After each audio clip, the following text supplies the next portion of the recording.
Hello everyone and welcome back to another video from Wake&Tech.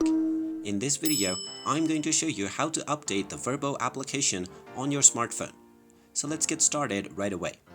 Now, in case your Vrbo application is not working as intended, or it keeps on crashing, or there are several other issues that might not be as common, then the main reason is that it is not updated to the latest version.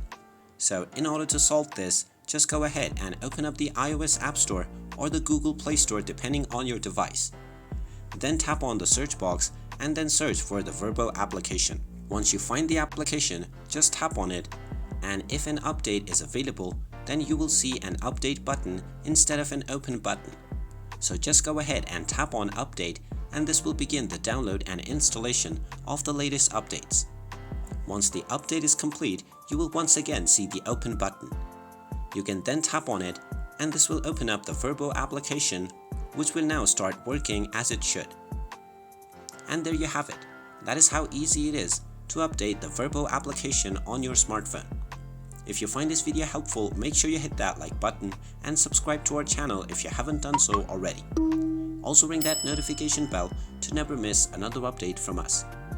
Thank you for watching, and I will see you again in the next video.